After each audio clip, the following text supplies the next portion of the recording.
Audio Jungle.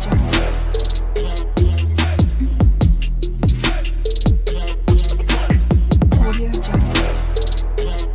Hello friends, आपका स्वागत है आपके अपने चैनल स्टडी स्टेप्स पर। आज हम पढ़ने वाले हैं शंकु का आयतन वॉल्यूम ऑफ कोन। इसके ठीक पिछले वीडियो में भी हमने कोन का आयतन निकालना सीखा था। ये उसका दूसरा पार्ट है। आज के सवालों में हमने कुछ ऐसे सवाल लिए हैं जिन सवालों को देखकर हमें समझ में नहीं आता कि शंकु के सवाल तो हैं पर उसका आयतन निकालना है कि वक्र पृष्ठ या संपूर्ण पृष्ठ। तो ऐसे सवालों को हमने, जो आयतन के सवाल हैं, जिन्हें पढ़ने पर हमको बिल्कुल समझ में नहीं आता कि वो आयतन के हैं या नहीं, ऐसे सवालों को पढ़कर कैसे समझें और उसका आयतन कैसे निकालें, आइए उसको समझते हैं। तो उसके लिए हमने एक सवाल लिया है, जो है एक शंक्वाकार कप के आधार की परिधि। शंक्वाकार कप अर्थात एक शंकु के आकार की ही आकृति है, जिसके आधार की परिधि 22 सेंटीमीटर दी हुई है और इस शंकु की ऊंचाई 6 सेंटीमीटर दी हुई है। तो ऊंचाई को हम यहीं पे इस तरह से डिनोट कर सकते हैं। ये 6 सेंटीमीटर है और आधार की परिधि 22 सेंटीमीटर है। तो उसमें अधिकतम कितना पानी रखा जा सकता है, ये धारिता है, उसकी कैपेसिटी पूछी है, अर्थात उसका आयतन ही हमें ज्ञात करना है। धारिता, आयतन, ये दोनों एक ही चीज हैं। हम इसको एक ही फार्मूला, जो आयतन निकालने का सूत्र है, उसी से ज्ञात कर सकते हैं। तो सीधा सीधा आयतन ना पूछकर हमें इस तरह से सवालों को पूछा जाता है। चलिए, आयतन निकालने का फार्मूला जो होता है वो होता है 1/3 पाई आर स्क्वायर एच, अर्थात आर और एच रेडियस यानी कि त्रिज्या और एच यानी कि ऊंचाई। ऊंचाई और त्रिज्या, इन दोनों की सहायता से हम इस सवाल को आसानी से हल कर सकते हैं। लेकिन हमें यहां पर शंकु की ऊंचाई 6 सेंटीमीटर दी हुई है, हमें त्रिज्या आर पहले ज्ञात कर लेना है। उसके पश्चात ऊंचाई और त्रिज्या की सहायता से इसका आयतन यानी कि धारिता ज्ञात करेंगे। जो क्वेश्चन में गिवन है पहले उसे हम यहाँ पे डिनोट कर लेते हैं। आधार की परिधि, यहां पे लिखेंगे शंकु के आधार की परिधि।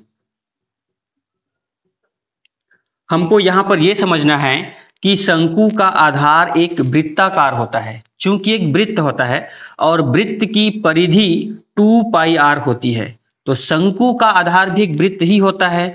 इसलिए शंकु के आधार की परिधि भी 2 पाई आर होगी। इसलिए हम यहाँ पे इसको 2 पाई आर से डिनोट कर रहे हैं, जो कि है 22 सेंटीमीटर। ये हो गया। उसके बाद शंकु की ऊंचाई, यहाँ पे हम इसको भी लिख लेते हैं, ऊंचाई यानी कि h, ये है 6 सेंटीमीटर।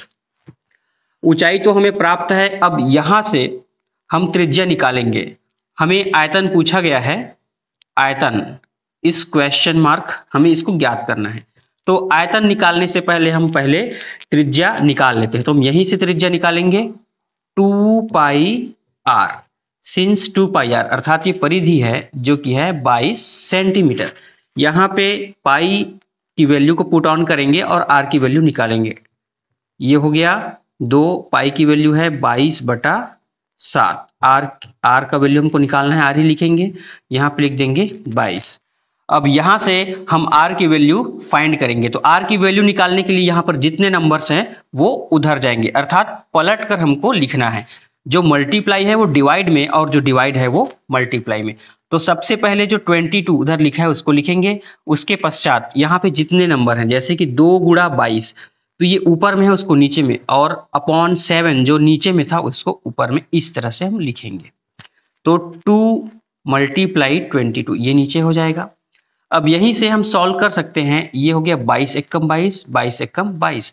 तो यहां से हमको जो नंबर्स बचा है, जैसे कि 7/2, 7/2 सेंटीमीटर, यह हो गई त्रिज्या, जो हमने फाइंड कर लिया। यह हो गया त्रिज्या 7/2 सेंटीमीटर त्रिज्या, और हाइट तो पहले से गिवन है 6 सेंटीमीटर। अब इस त्रिज्या और ऊंचाई से चलिए इसका आयतन हम निकाल लेते हैं। आयतन निकालने के लिए उसका फार्मूला होता है, चूंकि आयतन का फार्मूला होगा 1/3 pi R square H. 1/3 pi R square H. अब इसमें हम वैल्यू को पुट करेंगे। देखिए 1/3 तो 1/3 पाई की वैल्यू होती है 22/7। आर स्क्वायर, आर की वैल्यू है 7/2 तो आर स्क्वायर है अर्थात 7/2 मल्टीप्लाई 7/2 स्क्वायर है इसलिए दो बार इसे लिख दिए। एच की वैल्यू है 6 तो यहाँ पे हम 6 लेंगे।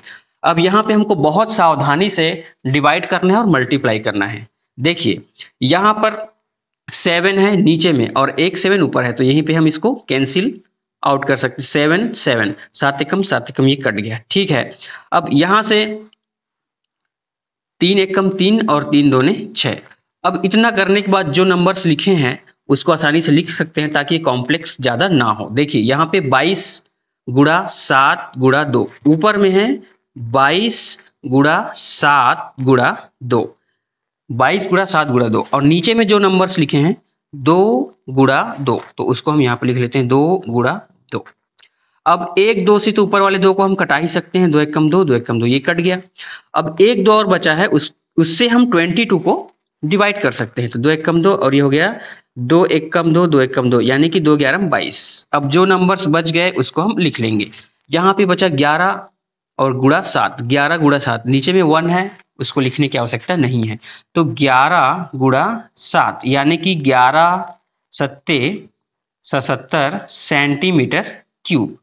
इस तरह से हमको जो शंक्वाकार कप है उसका आयतन या धारिता अर्थात जो प्रश्न पूछा था कि कितना पानी रखा जा सकता है तो उस शंक्वाकार कप में 77 सेंटीमीटर क्यूब पानी रखा जा सकता है। तो चलिए अगर इस सवाल से आपने शंकु के आयतन निकालने वाले सवाल को अच्छे से समझ पाया है, इसके सॉल्यूशन को समझा है, अगर आपको वीडियो पसंद आया है तो कृपया हमारे वीडियो को लाइक करें और चैनल को सब्सक्राइब जरूर करें ताकि आपको हमारे ऐसे वैल्यूएबल वीडियो के नोटिफिकेशंस मिलते रहें। मिलते हैं नेक्स्ट वीडियो में, तब तक के लिए धन्यवाद। जय हिंद।